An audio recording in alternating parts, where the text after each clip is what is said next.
Bienvenue sur Only Up to You saison 2. Vous recherchez des coups de boost, de la motivation et du bousculement en toute bienveillance? Ça tombe bien, c'est ma passion. Je m'appelle Jennifer Picci, je suis psychologue et coach de vie certifiée et ça fait depuis plus de 5 ans que je vous accompagne dans l'atteinte de vos objectifs. Parler et comprendre, c'est bien, mais mettre en application, c'est là que le défi commence. Et ça ne tient qu'à vous. Et bonjour à tous, j'espère que vous allez bien. Vous êtes prêts pour ce nouvel épisode où l'on va parler des limites, de vos limites. Est-ce que vous êtes limité ou bien illimité?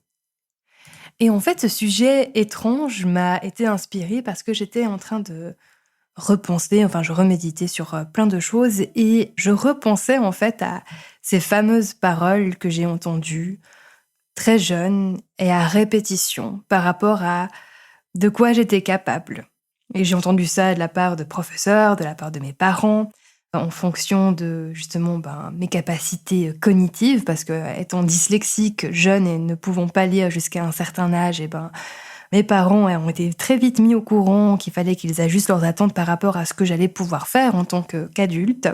Et pour finir, j'ai explosé toutes ces barrières qui étaient déjà en train d'être mises. Et dans ce sens-là, j'étais là, mais c'est fou, parce que j'aurais pu choisir de croire que j'étais limitée par rapport à des choses, mais finalement, en fait, j'en suis la preuve vivante que ces limites, elles n'existaient pas. Elles auraient existé si on y avait cru. Et du coup, plus loin, ça posait la réflexion, mais finalement, en fait, est-ce qu'une personne, elle est réellement limitée ou non? Est-ce que c'est qu'une question, en fait, de croyance, d'état d'esprit ou non? Alors, je n'ai pas la prétention de dire que j'ai la réponse absolue. J'ai juste envie de partager, en fait, plusieurs choses, plusieurs points de réflexion. Donc, si on revient sur des choses, des principes de base, un des gros problèmes que l'on retrouve et pour lequel, en fait, vous venez souvent faire ce travail avec moi, c'est par rapport à l'estime. Et un manque d'estime où littéralement, vous vous sous-estimez par rapport à des choses, par rapport à ce dont vous êtes capable, mais aussi par rapport au nombre de fois que vous pouvez recommencer ou tenter quelque chose. Il y a beaucoup, en fait, une famille de croyances ou bien un système de croyances, et j'espère que vous avez remarqué maintenant que je parle beaucoup de schémas de croyances, de systèmes de croyances et de pensées, mais parce que littéralement, en fait, quand on travaille ensemble, on va travailler là-dessus, et si vous avez déjà envie de comprendre et d'apprendre les bases d'auto-coaching, je vous invite à aller vous inscrire au cours, un mini-cours gratuit que j'ai mis au point pour justement vous partager cela et que vous puissiez commencer à vous approprier ces outils. Mais une famille de croyances, ou quelque chose que j'entends très régulièrement, c'est cette impression qu'il y a une quantité définie de nombre de fois où l'on peut réessayer quelque chose avant d'avoir terminé, si on veut, notre quota intérieur ou bien nos ressources émotionnelles et mentales. C'est-à-dire que chaque personne, il y a cette impression que l'on a un nombre de fois limité d'essais. On a un quota d'essais. Et une fois qu'on a épuisé ce quota d'essais, c'est fini pour la vie. Il n'y en a plus. Et en fait, ça, c'est des croyances. C'est pas une réalité. Alors, ça veut pas dire qu'il n'y aura pas de déception, que ça va pas faire mal, que ça va pas être difficile, compliqué, challengeant. Ça, ça fait partie de la vie, il faut s'y attendre, il faut se préparer. Vouloir commencer une aventure, quelque chose, en se disant que ça va être super, puis que ça va être super bien tout le temps parce qu'on aura choisi le bon moment, etc., c'est pas réaliste. C'est pas pour amener de la négativité, être défaitiste, mais ça fait partie de la vie. Il y a des bons moments et des mauvais moments, peu importe ce que l'on choisit. D'accord ? Donc, si vous êtes là en train de vivre un moment compliqué par rapport à un projet, c'est pas parce que vous avez fait quelque chose de faux, c'est juste que vous êtes en train de faire l'expérience de commencer quelque chose de nouveau et d'être dans des phases d'apprentissage qui peuvent être plus ou moins violents et désagréables. Là, ça tient à vous de recadrer cela. Et c'est là où l'état d'esprit peut être hyper puissant. Parce que si vous abordez votre inconfort comme étant une preuve que vous êtes en train d'échouer et de vous tromper, c'est votre réalité que vous êtes en train de créer. C'est pas la seule réalité possible et c'est pas la seule vérité. L'idée, là, c'est de prendre les rênes de ce qui se passe à l'intérieur de vous, au niveau de vos pensées, pour recadrer les choses, pour faire un pivot, un shift mental, si on veut bien, afin de rediriger les choses d'une manière qui vous est utile. Maintenant, il est possible que, à un niveau très, très, très, très, très inconscient, vous ayez une peur bleue de réussir, ou plutôt de passer à une prochaine étape de votre vie qui est complètement inconnue, et il est possible qu'il y ait une partie de vous qui serait soulagée d'être en train d'échouer. Et ça, c'est OK aussi. Ça s'appelle être humain. Parfois, vous avez l'impression que si vous avez des nuances, des doutes, que vous faites parfois un peu le pendule à l'intérieur de vous, c'est que c'est faux, que vous n'êtes pas en train de faire les choses de juste.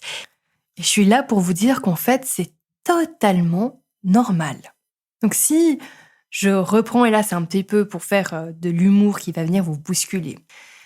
Si je reprends cette phrase que j'entends quasi toutes les semaines, qui est un peu du style « Oui, j'ai ce projet, mais je ne sais pas si c'est le bon moment, parce que si je le commence et que ça ne l'est pas, eh bien c'est fichu et je ne pourrai pas recommencer. » Là, souvent, qu'est-ce qui se passe? C'est que la personne a déjà pas mal de drame mental qui est en train de se passer, qu'elle est plus en train de focaliser l'attention sur ce qui pourrait se passer au niveau extérieur plutôt que sur travailler sa confiance en elle pour que peu importe ce qui se passe comme situation, elle ait l'agilité, l'endurance pour rebondir, avancer, trouver des solutions, s'inspirer de gens qui ont fait cela, qui savent ce que c'est, puis pas utiliser non seulement l'avis et l'opinion de personnes qui n'ont jamais osé se lancer, ou bien l'opinion et l'avis de personnes qui ont échoué. Il y a vraiment quelque chose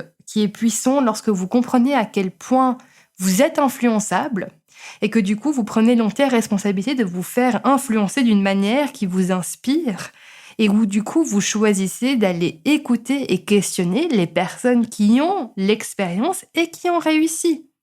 Puis pas d'écouter les personnes qui ont soit zéro expérience et qui ont juste des peurs et des limites, ou bien les personnes qui ont de l'expérience mais qui n'ont pas réussi et qui ont ensuite arrêté. Parce que promis, les personnes qui ont réussi, elles se sont aussi merdées sur pas mal de choses. Pardon pour le français, mais il n'y a pas une personne qui réussit au niveau de son business qui n'a pas eu des périodes difficiles, qui n'a pas échoué, qui n'a pas été recalé. Donc, c'est à vous, et là je vous responsabilise, d'aller alimenter vos pensées avec des choses qui vous servent. Il n'y a vraiment que vous qui puissiez le faire. Maintenant, si je décortique cette phrase de « oui, j'ai ce projet, mais je ne sais pas si c'est le bon moment parce que si je le commence et que ça ne l'est pas, eh bien c'est fichu d'avance et je ne pourrais pas recommencer ou je ne sais pas si j'en suis vraiment capable parce que ça m'a l'air compliqué, etc. » Alors, si on le décortique, on va faire émerger plusieurs choses. Donc, la première chose que je fais émerger, c'est que vous, en tant que tel, vous n'avez pas l'intime conviction que vous êtes suffisant. Et donc, du coup, si votre projet devait réussir, c'est vraiment parce que vous vous êtes lancé au meilleur moment, vous avez eu plein de coups de bol, et c'est en tout cas pas grâce à vous. En fait, vous allez attribuer votre succès, votre réussite à des facteurs externes incontrôlables. Et du coup, vu qu'il y aurait beaucoup de facteurs externes incontrôlables qu'il faudrait en fait prévoir au maximum, c'est un peu comme si vous traitez votre projet, mais peu importe que ce soit un projet personnel ou professionnel, comme si vous faisiez décoller une fusée. Mais vous n'êtes pas, probablement, je sais pas, peut-être que je me trompe, mais vous n'êtes pas la NASA. Ce que vous avez envie de faire, c'est pas aussi compliqué que de faire décoller une fusée. Donc, il n'y a pas besoin que ce soit nickel, parfait, et que vous ayez 3 plans déjà de près, au cas où le plan A venait à échouer. où vous devez aller mettre toute votre attention, c'est sur cette persévérance, cette résilience, cette vision pour que peu importe vos courbes d'apprentissage, peu importe le nombre de fois où vous échouez, où ça ne fonctionne pas, où il y a peut-être pas de vue, ou bien où vous avez l'impression d'être ridicule et paumé à le faire, que vous continuez de le faire parce qu'il y a quelque chose de plus grand que tout ça qui vous pousse et où vous nourrissez l'intime conviction que peu importe le temps que ça va prendre, vous allez de toute façon continuer à être en train de progresser et puis qu'à un moment donné, ça sera bon, ça sera acquis. C'est une image classique, mais prenez un enfant qui apprend à marcher. Le nombre de fois il se casse la gueule, ou ça tangue, ça va pas, donc ça marche pas droit, ça fait 2 pas, puis après ça s'éclate par terre. Et vous croyez qu'à un moment donné, l'enfant se dit « Attendez, je suis pas sûr d'être capable de pouvoir marcher ?» Non, il continue. Puis même vous, en tant que parent, si vous êtes parent, vous êtes là, il va comprendre, c'est normal, ça fait partie du processus. Et donc c'est étrange à quel point l'on peut autoriser cela pour le fait d'apprendre à marcher, mais quand cela vient toucher des projets personnels, alors là, on s'impose des attentes et des exigences qui sont hallucinantes, comme si vous alliez faire décoller une fusée. L'image, elle est faite pour vraiment contraster, d'accord ? Donc là, c'est un des premiers trucs que l'on peut faire émerger et où je vous invite un petit peu à réduire le drame mental, le brain drama, de « Ah mon Dieu, je veux essayer quelque chose, mais j'ai un quota d'essai, il faut pas que je l'épuise, sinon ça va pas, j'aurai plus l'énergie mentale et émotionnelle pour m'en remettre. En plus, ça, si je mets toutes mes finances, j'oublie le fait que peut-être après je vais pouvoir me refaire une santé financière, que en fait l'argent c'est aussi une énergie, que ça peut venir, repartir, et qu'il faudra juste que je passe à travers les émotions de la déception, de peut-être devoir me resserrer la ceinture, de la honte, de la culpabilité. Ça, c'est des émotions, c'est des ressentis. Tout cela est gérable. Et puis aussi le drame mental que si vous veniez à réussir, c'est pas parce qu'en fait vous en étiez capable, c'est vraiment à cause de facteurs externes, que c'était le bon moment au niveau du marché, que la lune elle était bien placée, que c'était la bonne saison, etc. Et que c'est grâce à ça que vous aurez réussi. Alors, il est sûr qu'il y a, comment dire ça simplement, il n'y a jamais le bon moment. Pourtant, il est clair qu'il y a certains moments qui ne sont clairement pas le bon. Si on met les choses simplement, c'est ça ce qui se passe. Maintenant, pour vraiment le côté, si vous avez un projet professionnel, je fais juste la parenthèse avec ça, parfois, ce que je remarque, c'est que vous imaginez, vous projetez que si vous réussissez ou vous allez réussir parce que tout est nickel et que c'est parce que les choses sont nickel et parfaites que les gens vont acheter ou bien venir vers vous. Puis vous oubliez en fait que vous aurez du succès, vous allez réussir. Ce que vous faites, ou bien avez envie de faire, répond à un besoin, et que la manière dont vous le faites est assez bien bon, et que ça ne doit pas être excellent et parfait avant de commencer. En fait, vous avez non seulement le droit de vous lancer avant d'avoir toutes les réponses, mais c'est en fait en vous lançant que vous allez progresser et trouver vos réponses. Donc, un autre phénomène que notre cerveau nous fait, et puis là, si vous n'avez pas encore compris, c'est vraiment ces papis et mamies qui nous sont en train de nous envoyer des scénarios, des drames mentaux pour nous protéger. À la base, ça vient toujours dans le but de nous protéger, mais aussi de nous maintenir dans des zones de confort, des zones de connu. C'est un autre exemple, c'est quand j'entends, par exemple, des personnes s'interdire de commencer une nouvelle activité parce qu'elles ne se sentent pas encore assez en forme pour, peut-être qu'elles se disent elles doivent perdre quelques kilos, ou bien, se remettre juste reprendre de l'endurance. Et même si je comprends comment on peut en arriver à cette conclusion, en fait, ça change rien au fait que, en gros, vous avez tort et de vous interdire de commencer quelque chose que vous avez envie et d'être en train de vous punir parce que vous vous dites que si vous n'êtes pas en forme en ce moment-là, vous n'allez pas être capable de. Et c'est faux. Parce que votre capacité à faire quelque chose, elle va se développer parce que vous pratiquez. Alors bien sûr, on s'entend, il y a toujours des cas extrêmes, mais souvent, ce qui se passe plus, c'est un drame mental, plus que concrètement une limite. Donc on en revient justement à répondre à cette question, mais qu'est-ce qui est une vraie limite? Mais ça, je garde un petit peu pour la fin. En fait, où j'aimerais juste appuyer la nuance, c'est que papy et mamie, donc c'est les parties ancestrales du cerveau. Si c'est le premier épisode que vous écoutez, je vous invite à l'écouter, un des tout premiers épisodes, comment comprendre le fonctionnement de votre cerveau.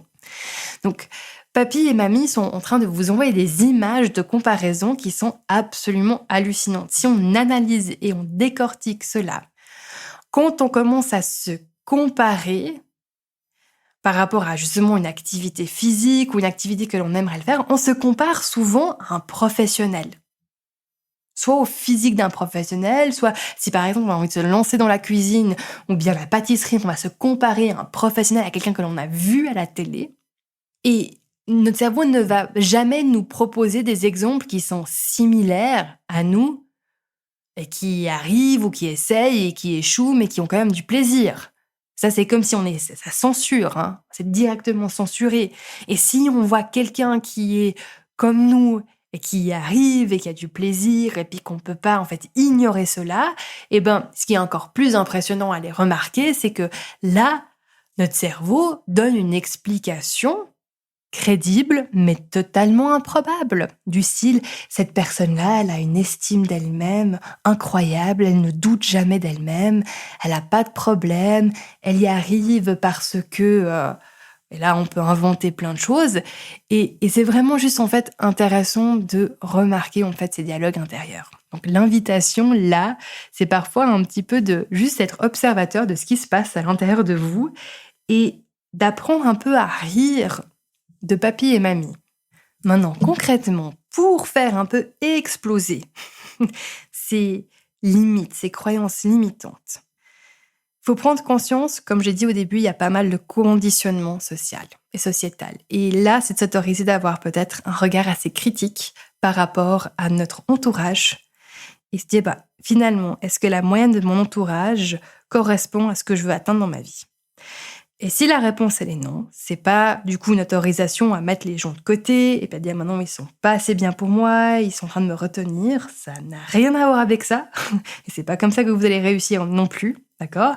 Mais c'est de pouvoir dire peut-être qu'il faut que moi je commence à sélectionner les opinions, les avis et à faire ce travail pour me brancher sur des dialogues, des avis qui vont m'aider.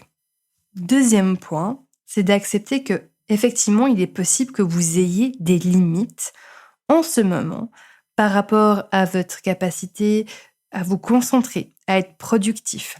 Si je regarde par exemple, personnellement, ma productivité d'aujourd'hui et que je la compare à ma productivité d'il y a 4 ans, c'est incomparable.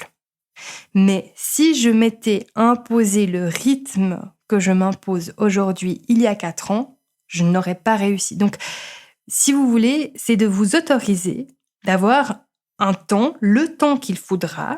Et si vous n'avez pas écouté l'épisode sur se libérer des contraintes du temps, je vous invite à le faire pour justement pratiquer, implémenter, vous entraîner à optimiser vos performances, d'accord ? À vous améliorer. Ça prendra le temps que ça prendra. Si je regarde par rapport à l'écriture et la lecture, pour ma part, il m'a fallu 11 ans pour apprendre à lire, d'accord ? C'est des années qu'il m'a fallu, mais je n'ai pas arrêté. L'écriture, on n'y est pas encore, et franchement, je crois que à ce niveau-là, je suis limitée. Ce qui me permet d'aborder finalement mais qu'est-ce qui peut constituer une vraie limite pour une personne ? Pour moi, personnellement, je vais la baser par rapport à nos facultés mentales. Je dirais même pas nos facultés physiques parce qu'il y a tellement de preuves de personnes, d'exemples de personnes qui ont des limites, des handicaps physiques et qui arrivent à les transcender, à faire quelque chose d'incroyable. Mais en parallèle, il y a aussi des capacités que certaines personnes sont juste nées avec cela. Par exemple, le fait d'avoir une mémoire photographique ou bien le fait d'avoir un odorat qui est surdéveloppé, qui nous permet d'être un nez pour parfum, qui me permet d'aborder finalement encore juste une dernière chose. C'est cette notion de talent, d'inné. Oui, le talent, ça peut aider, mais les personnes qui réussissent ne sont pas les plus talentueuses. Les personnes qui réussissent sont les personnes qui travaillent le plus, qui répètent et qui pratiquent. Et il se peut que de ces personnes-là, il y en ait qui ont aussi un super talent. Mais il y a beaucoup de personnes qui sont talentueuses, qui n'ont rien fait, qui n'ont pas réussi à faire ce qu'elles avaient envie de faire parce qu'elles n'avaient pas les stratégies pour. Et donc, pour répondre à la question comment fait dépasser ses limites, c'est un doux mélange entre déjà sélectionner les personnes que l'on écoute, les histoires que l'on se raconte, les dialogues intérieurs que l'on a, choisir de croire qu'on est capable d'apprendre, peu importe le temps que ça va prendre, et ensuite de pratiquer, de cultiver cette autodiscipline, cette structure intérieure pour vraiment développer cette compétence. Et l'ingrédient final, c'est d'être OK avec le fait qu'au début, vous allez être nul. Choisir de croire que vous êtes capable et en même temps réduire au maximum vos attentes de réussir et de faire les choses bien rapidement. Littéralement, ce que je souhaiterais pour vous, c'est de vous voir essayer, mais de faire que des fautes. Des trucs affreux. Si vous êtes en train de essayer de faire quelque chose à manger, de vous louper et ensuite d'être là, bon, ok, qu'est-ce que je n'ai pas compris? Comment est-ce que je peux le refaire, le repratiquer et de vous mettre dans cette posture d'élève pour apprendre. Parce que c'est sûr que la prochaine fois que vous allez retenter le truc, vous allez progresser. C'est automatique. Peut-être que vous n'allez pas pouvoir le remarquer, mais il va y avoir plein de micro-ajustements qui vont être déjà en train de se faire. Et donc, concrètement, si vous n'êtes pas en train de jouer votre vie, si vous n'êtes pas en train de faire un truc où, littéralement, si vous vous loupez, vous allez mourir physiquement parce que vous vous mettez en danger physique, eh ben, allez-y. Pratiquez. Dépassez ses limites, dépassez ses croyances limitantes. Il n'y a que vous qui puissiez le faire. Il n'y a personne qui va venir vous chercher un beau matin, sonner à votre porte et vous dire « Allez, maintenant c'est le moment ». Allez-y, faites cela. Vous n'allez pas le regretter. Le seul regret que vous allez avoir, c'est quand vous allez y penser et vous dire « Mince, qu'est-ce qui se serait passé si je m'étais accroché un petit peu plus, si j'avais essayé ?» C'est là où vous allez avoir vos regrets. Sur ce, je vous laisse. Je vous souhaite une magnifique semaine et je vous dis à la semaine prochaine. Hey, n'oubliez pas de vous abonner à la chaîne et à la newsletter pour être tenu au courant des nouveautés. Vous avez toutes les informations en note de podcast. Si vous êtes prêt à investir sur vous-même, le programme Game Changer est fait pour vous. C'est un programme premium exclusif qui va vous donner les clés réelles du changement. Rappelez-vous, c'est à propos de ce que vous faites, pas de ce que vous auriez souhaité faire. Et ça ne tient qu'à vous.